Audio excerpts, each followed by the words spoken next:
the exhibition that we've got here at the moment is part of this year's 30th anniversary celebration for the archive.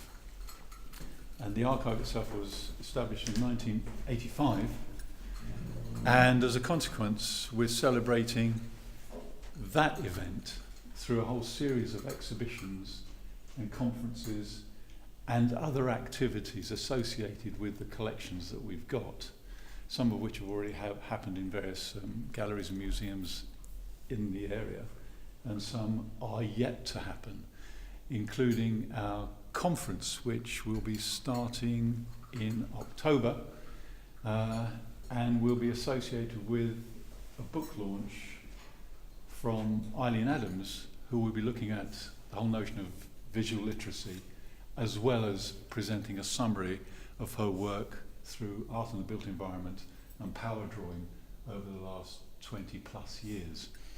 So that's just a brief context for where we are now and where we hope to be in the next few months leading up to that particular conference. But the important part of today is to introduce Dr. Piers Rawson to talk about Philip, about his father's work and his father's relationship with Kurt Batt, and to give us something of a background to the extensive collection that we've got, and we're privileged to have that collection in the archive, Piers, so thank you for that, of which this small exhibition represents the briefest of summaries. It can only be that, and Piers, I know, will perhaps expand on some of Philip's interests and his thinking, as well as his influence and development in art education in a broader sense. But having said that, it was important that we represented Philip Rawson's work here today and for the next few months in this exhibition, because his work and his influence over time has been significant and continues to be so. And this sample of Philip's work, I think, reflects some of that commitment to education and sculpture and thinking in a number of different areas, a number of different methods and approaches and aspects to development in the whole field that we're considering today. So it's my privilege to hand over to Piers Rawson.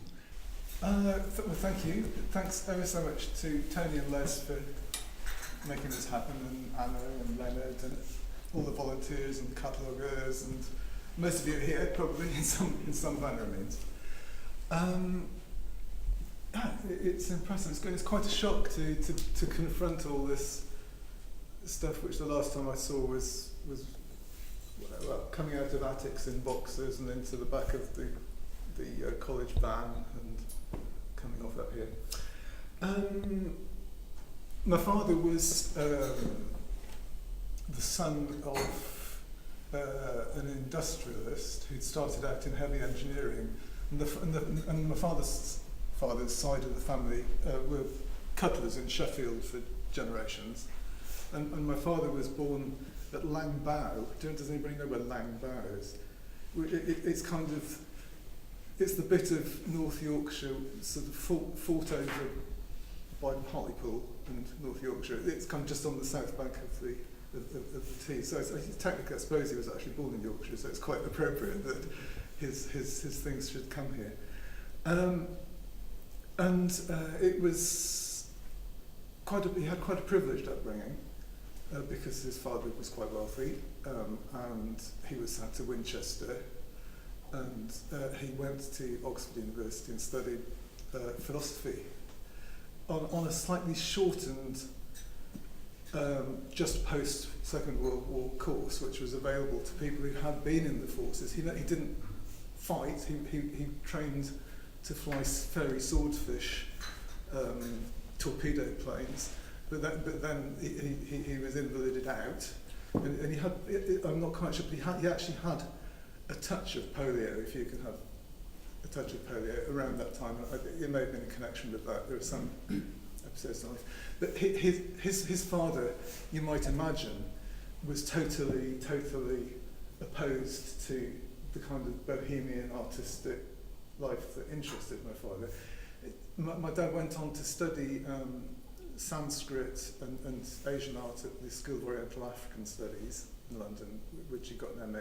And he also did an MA at the Courtauld Institute, covering aspects of Western art. And there was obviously a real sort of melting pot of ideas and people around who'd come to this country as refugees from its Nazi rule in Greater Europe. And they actually played quite a part in the early development of my dad's thinking. As did the fact of his upbringing, because it was a very loveless household. And he was actually quite a vulnerable person in lots of ways, because he'd never had any warmth or physical contact with his parents at all throughout his life. He and his younger brother, who also took off on a kind of, he was destined for the city and kept bees instead, and was a professional beekeeper all his life. You know, but they were both quite oppressed by where they came from. I don't know whether it was a rush to get away that propelled them to do, to excel in their own ways. So early on, when he was at Oxford, that's when he came into the sphere of Kurt Barth, who Tony mentioned. There's a sort of small section of material relating to him over there, who was a German artist and art historian, and just that fact in itself may have sort of triggered in Philip the idea that, well, actually you didn't have to be one or the other. You could actually span both of those things. And after the war was over, Kurt Barth went back to Germany, where this is the kind of side. I'm probably going to digress a lot, so you might get me back on track at some point. But Kurt Barth, he had a house on a hill overlooking Lake Constance, Bodensee, and we used to go and visit sometimes, and he said all the people in my streets, they were all Nazis, but they were good Nazis. And what he meant by that was that he and his wife had come to England as refugees, and not knowing what he would find, he came back after the war and found that the neighbours had simply shut up their house and protected it, and they hadn't been looted or anything like that. So. But Kurt Barth sort of specialised in things like the colour theory of Van Gogh. He wrote a big monograph on Veronese. So he was a very sort of high-cultured German art historian and became a state professor. But he had also sort of done painting courses with an artist called André Lotte, which some people may have come across, who was in his turn a sort of follower of Cézanne. So Kurt Barth had some practical kind of hands-on experience. Two of the little sculptures over there are actually by Kurt Barth as well, and not represented in the exhibition, I don't think, are also a number of etchings that Kurt Barth made, and which came with my father's things here. So he started off on this kind of feeling that he was quite opposed to what was going on in the wider art world. He very bohemian. He and my mum lived in houses that were quite derelict, and until I was 5, we didn't have electricity or indoor lavatories. And then we moved up to Durham, where my father got his second job. He'd started off as an assistant curator in the Asian department at the Ashmolean Museum. And he came up to be the first curator of the Gulbenkian Museum of Oriental Art in Durham, attached to Durham University. And so that was about 1960. And for the first 2 years up here, we didn't have electricity or an inside lavatory either. So,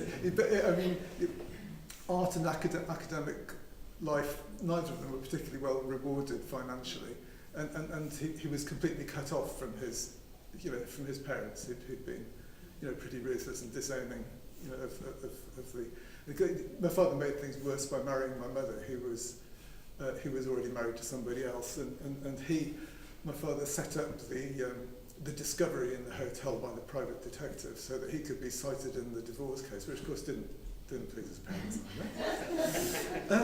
either. So he liked to kick over the traces a bit. That was in his nature. And up in the time, sort of between that sort of post-war discovery and being in contact with Kurt Barth, he came into contact with other people who were inspired by Kurt Barth as well, one of whom was Peter de Francia, who ultimately became head of the painting school at the Royal College of Art. And after their careers going separate ways, they actually converged, and my father ended up back teaching at the Royal College of Art after he left. He kind of changed horses from the academic side, where his head was, to the sort of actual making art side, and especially teaching art side. Later on, when he could actually afford to sort of make that step away. But Peter de Francia, my father, I can't remember, there's another couple of artists I know of, but they were very much influenced by this sort of German tradition that Kurt Barth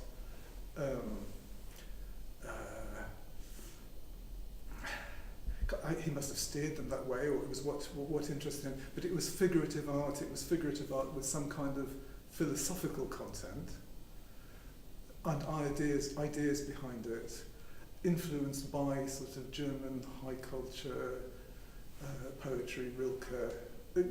Just that sort of flux of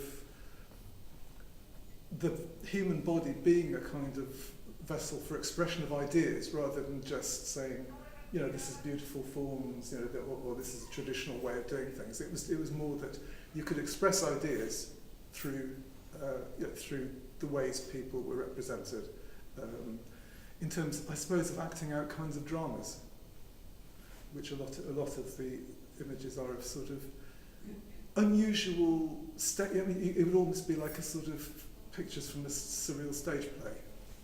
And you have to ask, what is the drama that's being played out here? And it's usually a drama of ideas and symbolic associations. So I'm going to take a short pause there. Is there anything out of what I've said so far anybody has any queries about, or questions, or? No, don't worry. You categorise Kurt Barth's work then? Which sort of German school was he from? Again, I don't think he represented the school. It was the free thinking school. Literally, he wasn't allied in any sense, and his recognition in Germany was, as an art historian, hard line. But he was a draftsman and minor sculptor in his own way. And the thing about this interchange, and I say that because Kurt Barth was especially a proponent when he wasn't very popular of Barlach, the sculptor and wood engraving artist Barlach, and that kind of slightly German expressionist. And another artist that Barth wrote about and promoted very much was Lovis Corinth. So again, expressionist.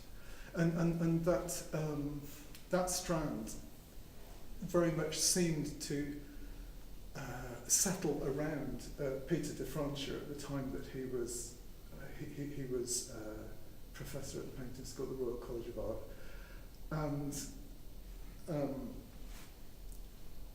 there was a kind of figurative, a strong newish figurative strand in painting which sort of flourished around that time.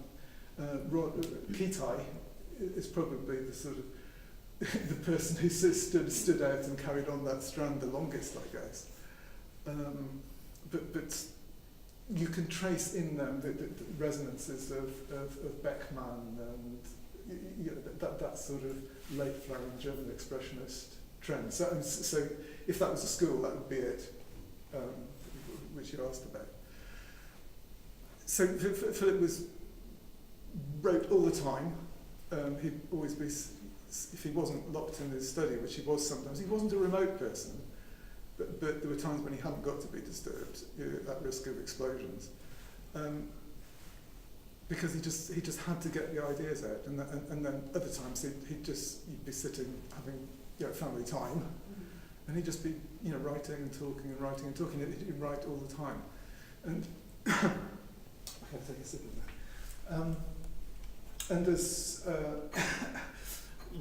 yes, as you've been discovering, he wrote when he read, usually on the book he was reading. So he'd have ideas for something else whilst he was reading somebody else's book, and they'd be jotted all over it and put on notes and things. Excuse me, I've got a ticklish thing. It's not a question, it's more of a statement, Piers, while you're having a drink. And it sort of links perhaps with your question. That what we have as part of the archive, Philip's archive, of course, is the extensive correspondence between Philip and the Rawson family and Kurt Barth. And there's a small portfolio here of those letters, which are exquisitely written and very revealing in their own way. And if anyone has time to just go through those, bear in mind that they are just, again, examples of the extensive collection that we've got of that correspondence, which I think is important to note. And equally so, I think, just to follow on from what you're saying, Piers, too, is the depth and range of Philip's inquiry and his thinking, which spanned some 27 books and hundreds of papers and other publications. I mean, did the man ever sleep? Right. He even liked a nap in the afternoon. I was just wondering about early influences, because you said Winchester. Yes, where he was bullied mercilessly. So But did he? yeah, What was he interested in art there? Was it not considered the right thing to do? You said he went to study philosophy. Was his sort of trajectory more thinking and then practice, or was he always interested in the doing? well, I've no knowledge or I'm absolutely sure he didn't draw or paint at home. It would have been discouraged. It was also it was a very negative home environment, and he told me at the time when they were living up sort of on Teesside area, his parents were horrified that one of the children he played with was Jewish, and they were forbidden to come. And it was that. And so he would be alert to certain strands which are now historical to us, but then were very much could model what influences you came under. But at Winchester, he was bullied a lot. He hated it, but he discovered a great gift for music, and he sang there. And when he went to Oxford, he sang in the choir at whatever college. The college has gone out of my head, but was it Queen's College possibly? I can't remember. But and the love of music stayed with him. He actually considered taking up music to the extent that he investigated and studied a little bit composition with a couple of émigré German composers who were at Oxford. And there's reference to them in the notes, so their names have become obscure to me again because they're just flown, but they are on record. And actually he met my mother waiting for singing classes with another émigré who was a Hungarian émigré who called Jani Strasser, who went on to be the vocal coach at Glyndebourne. And actually my mother was trained to be a singer and started her life as a professional singer. And fast forward some way, his musical interests carried on, and he inaugurated an Oriental music festival at Durham University in the 1970s. I think there were two that happened, not on successive years, but based around he got a gamelan for the Oriental Museum, so, and it just he couldn't help sort of sparking things off, and he was very interested too in the ways that contemporary composers would score with drawing as opposed to sort of notation on staves, for instance, as a for instance. And I think he would feed back ideas like that into drawing, and so that he would investigate the capacity of a drawing to express a musical thought or a musical experience if you knew how to read it as if it was a musical score. Why not? If a musician can use a drawing to make notes. So he was always alert to the possibilities that would crop up. But one thing you probably don't realise from seeing all this stuff, and some of it's obscure, some of it's hard to see why somebody would do something like that even. And some of it's amazing. And I'm biased, but I think it is. He never had an exhibition in his lifetime. He had one or two works included in two other exhibitions. One was a British Council exhibition.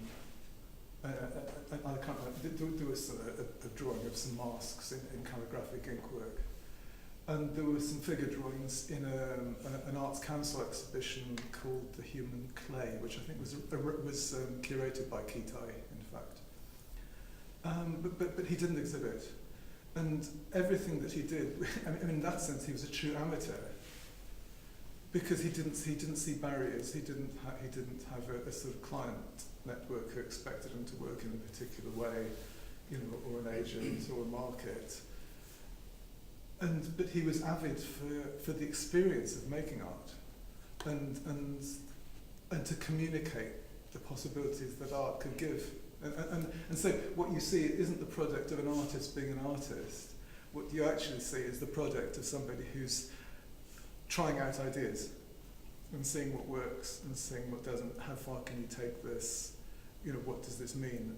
And then he was able to write about that and teach it, in the context of working with artists and younger artists particularly, obviously. He could communicate his ideas with authority and insight gained from actually doing it. So if some of the work seems kind of odd, way too scattered to form a kind of unified approach, that you'd say, well, that's a Rawson, isn't it? I can tell by the stuff. I mean, you really couldn't, could you? You couldn't look at the stuff and say, well, that's by Philip Rawson. And so they were test beds, and he carried out his interests and passions and obsessions in graphic form or sculptural form, and those were the two media which he constantly worked in all his life. And he had a deep love of the landscape. Of course, he had immense influences on him from the oriental art that he encountered through his training, in the academic work that he undertook to become a curator and writer on oriental art and philosophy. And obviously there was something in that work which appealed to his inner nature. But it also gave him insights which he was able to convey back into, the Western context that we have here as our own artists, makers, consumers of art, critics, whatever. And he was generous with his ideas, because he felt if you have an idea, you have a duty to share it. But I don't believe that he could be dogmatic. I don't think he could be dogmatic, because there were sort of one or two, what would you call it?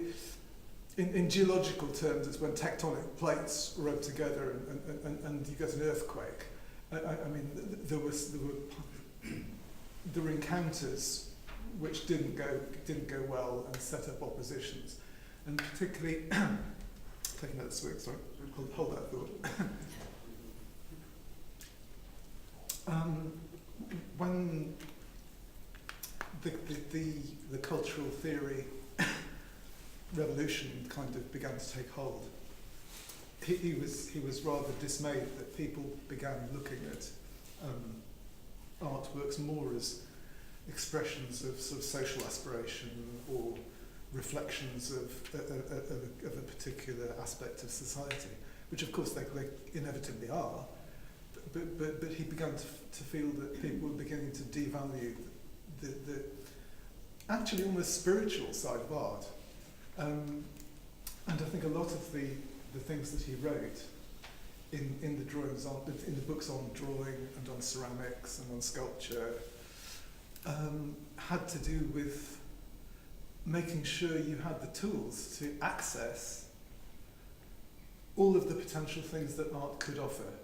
So he wasn't saying, this is how you do it. He's saying, this was done this way in a particular era, and these were some of the things that therefore resounded then. But these are tools at your disposal now. You can use those. You can find ways to help you understand the art that happens around you, or the art that you make. But these ideas, they didn't kind of spring up all of a sudden. But somewhere in the archive, there is a sort of little lined ledger book with a maroon cardboard cover. I don't know if either of you came across it. It's there somewhere, which he used as a kind of commonplace book and sort of jotting ideas down when he first started out. So I think the first entry is about 1947, 1948. And some of the ideas that he was sort of thinking, this is interesting, I'll come back to that, we're surfacing in this book, Art and Time, which is his last work that wasn't quite finished. He was working on it. It was commissioned, and he couldn't get it right. He wrote 3 drafts directed entirely different audiences, and none of them was right. And at the time, while he was ill, I was working with him on another draft to see if we could sort of get it together. And I got a trajectory from that, and I was able to complete the book along his pattern with his ideas, hopefully with a minimum input from me and maximum input from Philip, because they seemed so important and fundamental to art in all sorts of ways. But some of these ideas were there in that 1948 commonplace book, and it just seems. But he didn't spend his life repeating himself, but he just wouldn't leave any line of inquiry unexplored, and then at some later time he would see that was relevant and come back to it. He was inspired at times, but that too is what he thought about art. Art should be inspiring, and that's why he spent a lot of time looking at the building blocks that make up art in terms of kinds of touch and the resonances that you get from the metaphor that may be. I can't find an obvious thing, but if you have a painting of a cliff with a shape that looks like an ear, you get a resonance that this is a cliff, but it's a craggy face, and the idea is that if you're alert to things like that, you have a richer experience from art, and you get input from your own experiences dug up through metaphor and analogy, and that allows you, if you're aware that these things are there, and you've schooled yourself, because I suppose it's like playing a piano or something like that, you have to learn scales, and you have to understand harmonies and rhythm. But once you've got a grasp of those, and you can see how they've been applied by different artists and in different media and in Western art and Eastern art, and you've just absorbed that, then you can actually begin to bring your intuition into play. And I think this is one of the things that particularly he found most inspiring in, particularly I think, Buddhist art and Zen calligraphic drawing, was that intuition could be liberated to be at the heart of your practice, I guess you'd say. And this is deeply unfashionable at the moment. And I read a series article in the Times Literary Supplement about 3 weeks ago, which sort of exposed all art criticism and theory as absolutely irrelevant. And actually what worked in art was a numinous sense of the commercial value based on bankable names. And I got very angry and made some notes, and I just really couldn't be bothered to write in and complain. And what was worse, lots of far more literate and able people than myself, they didn't write in either. But it was like, some form doesn't matter. No, that's old hat formalism. That's gone by the board. And just the idea that you can just jettison something which, if you're alert to it, it's not that you use it programmatically, but in the way that a touch is made, you can read so much about the artist's life, and you can dig out resonances from your own life, reflect it back at you. It's not programmed in. Not everybody will have that encounter, but if you're aware, both as a creator or as somebody who likes looking at pictures or sculptures or whatever, you're kind of given fresh opportunities. And that was just the sort of the underpinning of it all. What haven't I said? Okay. So, is there anything I've said at this point that needs expanding on? Don't say no. Or say yes. but how many people here actually engage with art professionally in some way, as an artist or a curator or a writer or something? Yeah, great. That's good. And how many engage with it as a kind of non-professional, but somebody who does it because you do it, because that's what you do. Everybody else is.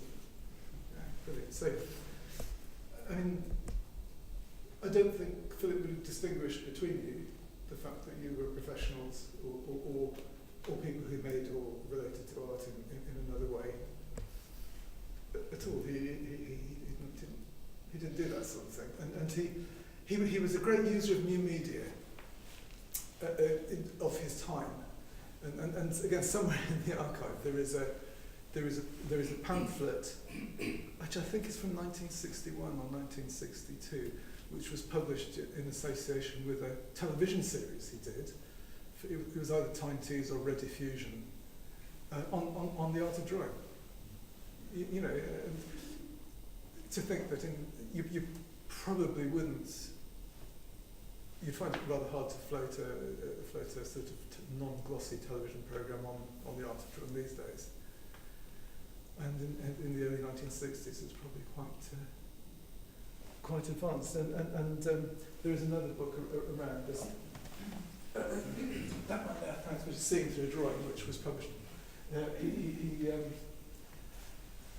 kind of designed and co-presented a program on drawing, or a series on drawing, for the BBC at a later stage. And again, this idea that you have to get people along to communicate. David Hockney was one of the co-presenters.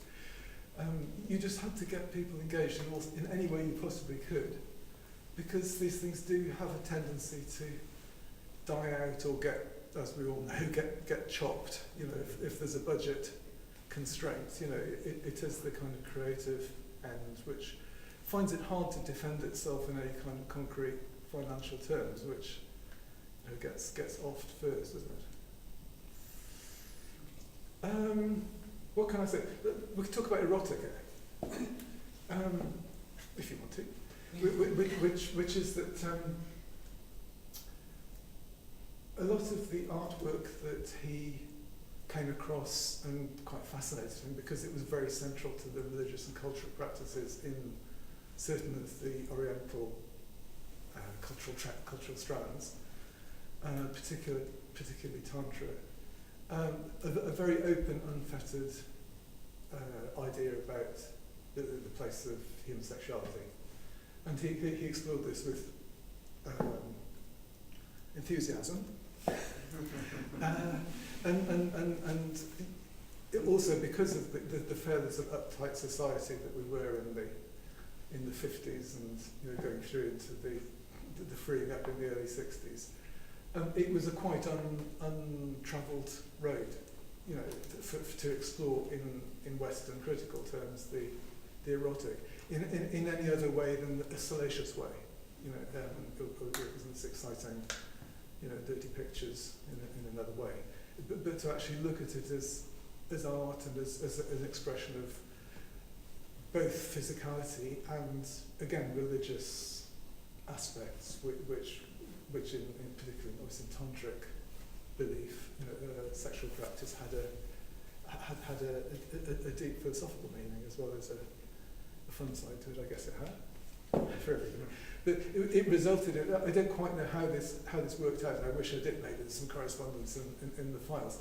That he was definitely on the list of people who were going to speak out in defence at the Lady Chatterley trial.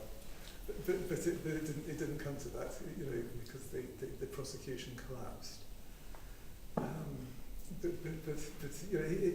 So he was in the right place at the right time, I think, because tantric art took off as something that a lot of young people in Western society were helping them come to terms with the idea that there were freedoms there to be enjoyed, which society had previously kept a lid on. and if you, as I do periodically, because you have to professionally, don't you, Google Philip Rawson, quite a few of the hits are from sort of quite wacky tantric enthusiast sites. Either that or very, very earnest military sword specialists. So they also did quite well, because his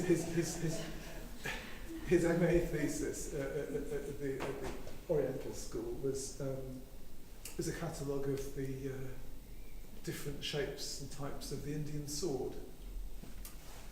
Apparently it's still a kind of standard reference, because nobody thought to do it, and once he'd done it, there wasn't anything left to do, really. So, but I found that these people were sort of somebody had stolen from a London library one of the typescripts of his MA thesis and copied it and was circulating it on the internet amongst enthusiasts.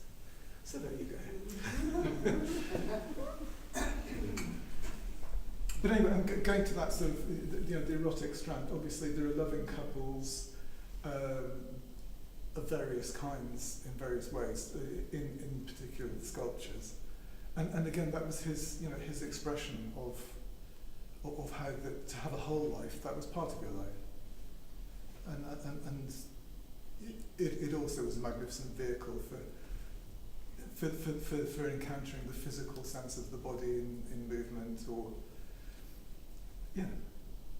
don't quite know how to go any more down that road, but if you have at the back of the mind when you see the loving couples, that it is, some of them are quite full on, and some of them are rather sort of dreamy, but to try and look at them with the eye of someone who's celebrating rather than salivating, let's say, to coin a phrase. Please, can you tell us more about his life with ceramics? Yeah, okay, that's a good thought, because David Whiting, who does anybody here know David Whiting, who's a writer on ceramics, and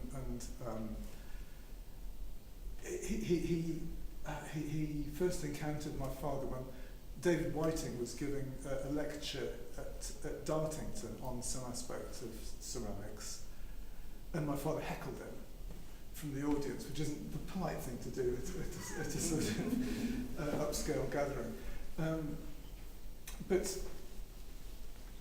My father built up an expertise, particularly through his encounters with oriental ceramics, at the Gulbenkian Museum, well, first at the Ashmolean Museum, then at the Gulbenkian Museum in Durham, where he built up, found on the basis of a collection, the MacDonald collection, a retiring diplomat from the East donated an enormous ceramics collection to the Gulbenkian Museum of superb oriental ceramics.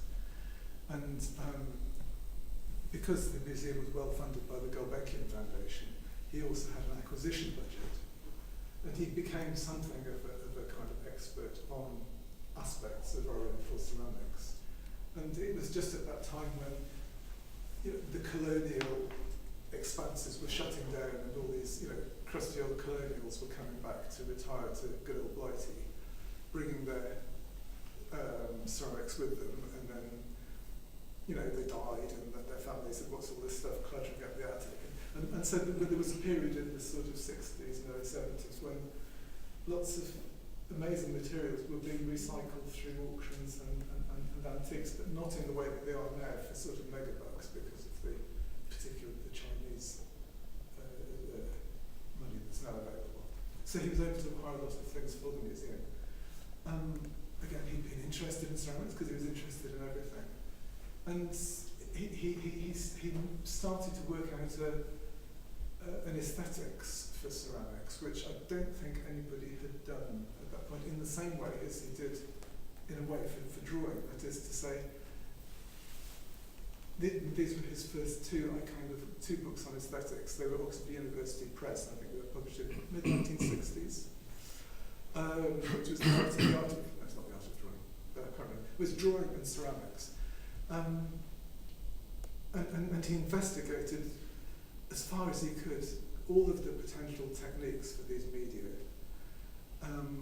all of the ways that you could look at them through analysis and through sort of subjective response and through handling and through lighting and he had a very, very analytical mind in that way. And again, it's the same as the Indian sword catalogue, I suppose. He went through every possible way to do things, took apart the nuts and bolts, and said, what do they mean for a practitioner? What do they mean for somebody who likes looking at drawings or likes looking at pots? And this really, really got, those two books were republished by an American university in the 70s. And he got very much involved with the American craft ceramics movement. And he, in later life, he was forever going off to places in America. I've never been to America. But he was in demand as a speaker. He made friendships with American craft potters. And partly, I think there was this aspect of his work which he highlighted and revealed about the workings of chance within practice, particularly in ceramics, and how the strand of ceramics that involved wood firing for glazes, particularly, opened the doors for chance to become part of the design process, and that was very much of the moment. Those ideas. So he had a whole separate thing, which isn't represented here at all, barring in his books. And I see there's a letter from an American ceramics foundation awarding him something down there. But you couldn't, because he didn't make pots. So the things he did make, the sculptures and the drawings, yes, prolifically. But he had that completely other life, yes. Yeah, I'm reading the book at the moment on ceramics, and the actual section on the technique reads as if he's a potter. But he had explored it, but he didn't pot. And his knowledge about the chemistry of glazes. Yes. How did he do that? He never actually made pots. He made pots in a kind of experimental way. He explored the medium, but he didn't make pots. He wasn't a ceramic artist in any sense. But the actual knowledge would have come through contact with potters? Yes. He had friends who were potters.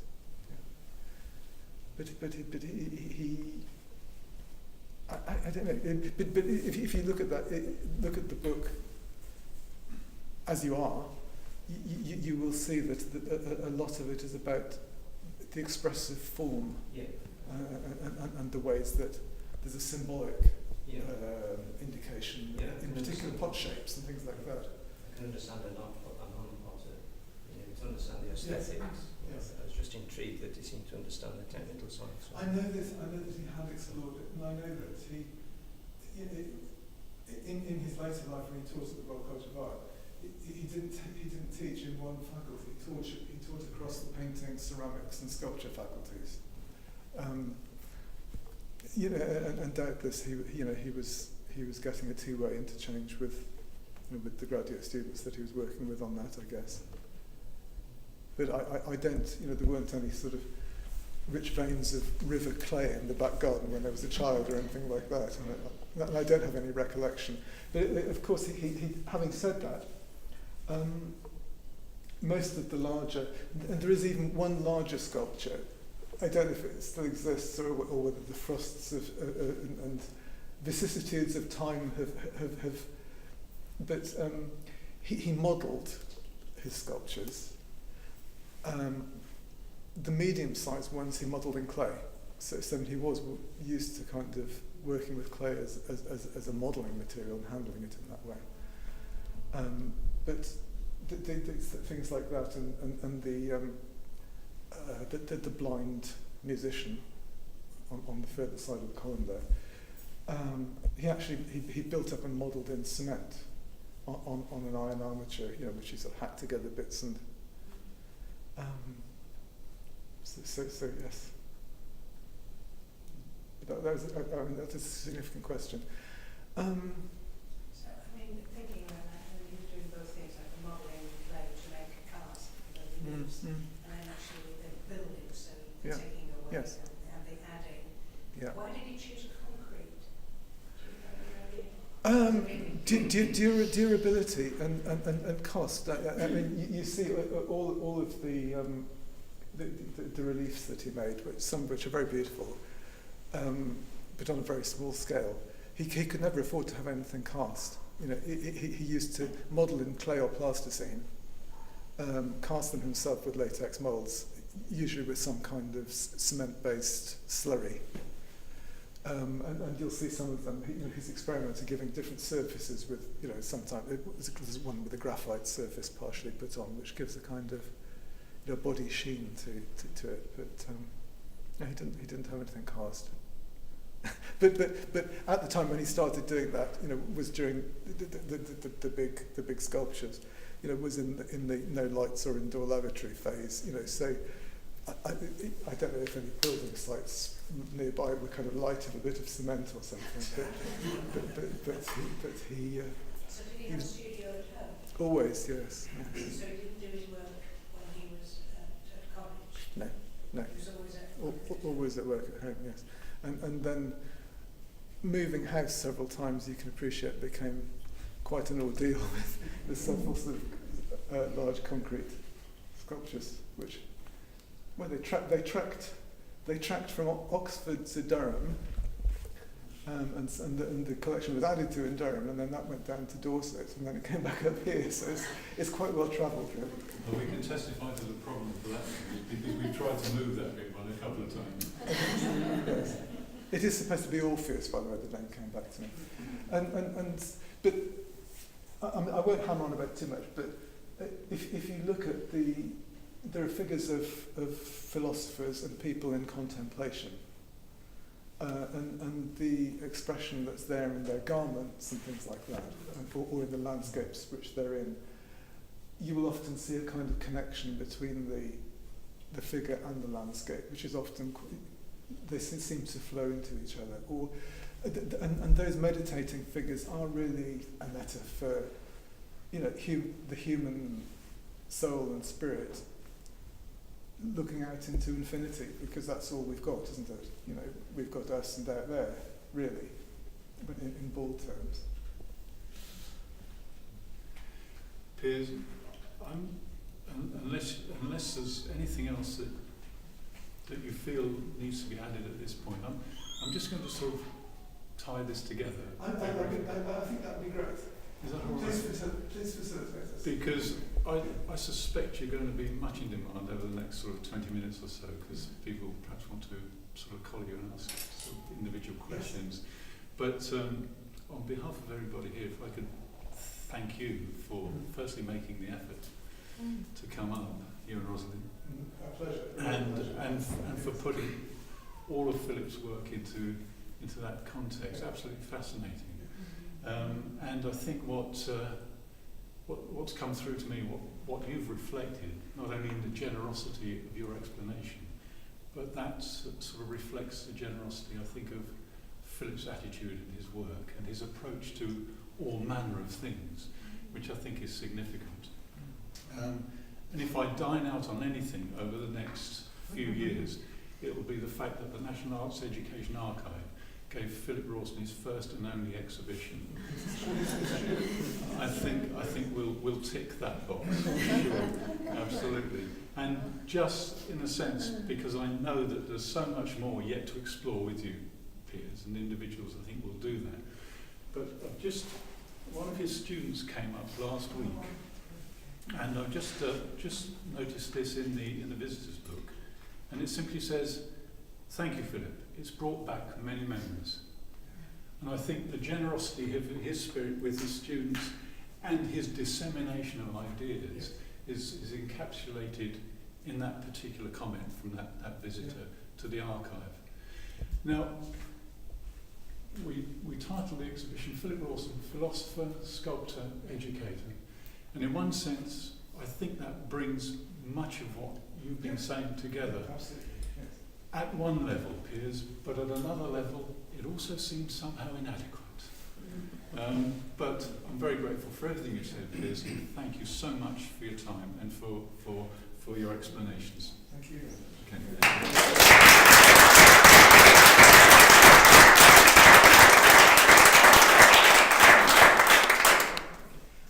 Two things I'd like to suggest. One is that you've all had a look around, but if I sort of wander around, you can sort of drag me to a piece and say, what's this about then? Or, you know, because this is slightly artificial, me standing around talking in a vacuum. So if I circulate, you know, feel free to leave or come and ask me about something. And I would just add one sole thing, which goes on to the generosity thing which you were talking about in a way, is that when he came to the end of his life, he'd been fighting cancer for several years, and he was still amazingly generous with his time. And somewhere in the archive, there's a letter from a woman in South Africa who wrote just with some question about art. It arrived 3 weeks before he died sometime, and he actually did take the trouble to write a sort of thoughtful comment back. And these letters, there's a letter somewhere from Ulaanbaatar, which sort of asking his advice about something, and just these weird little strands. And the other thing, which was, I brought on a set of prints that I made as a kind of a homage, if you like, to his ideas.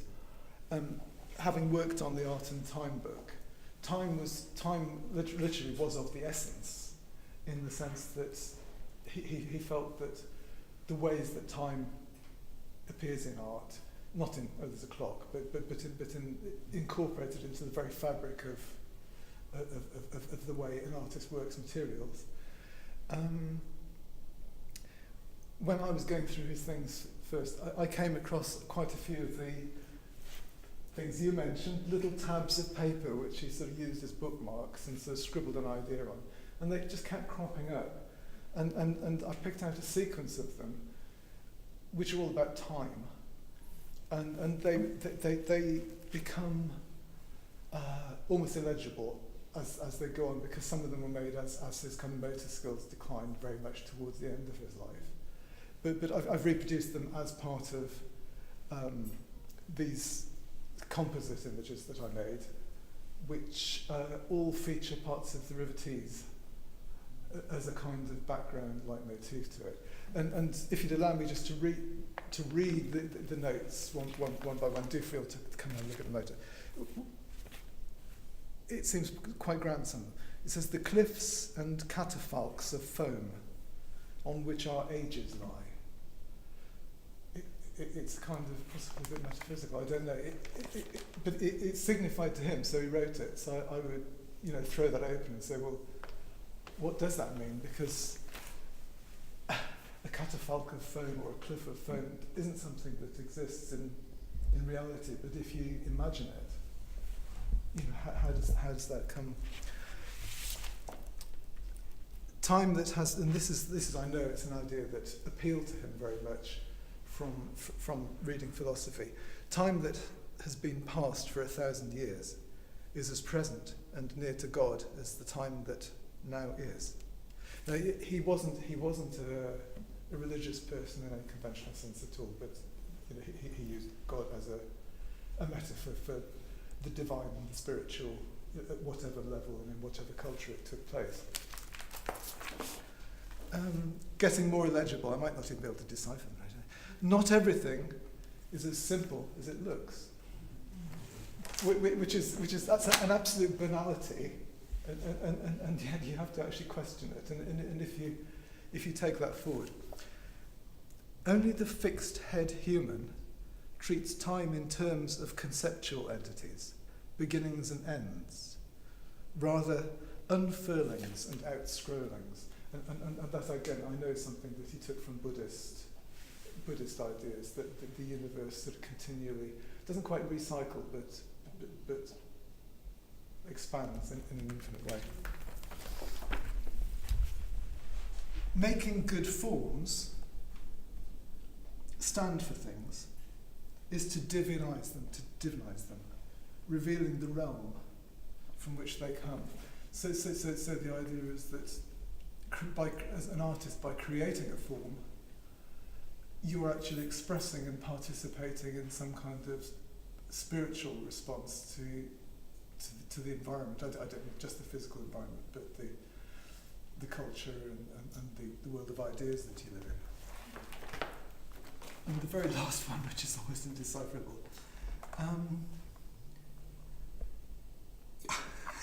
Terrible. Emerging from heaven and time as mere sequence and space as mere position, to project from sets of archetypes, philosophies of correspondence, poetic imaging, and then a philosophical term in Sanskrit that I don't even understand.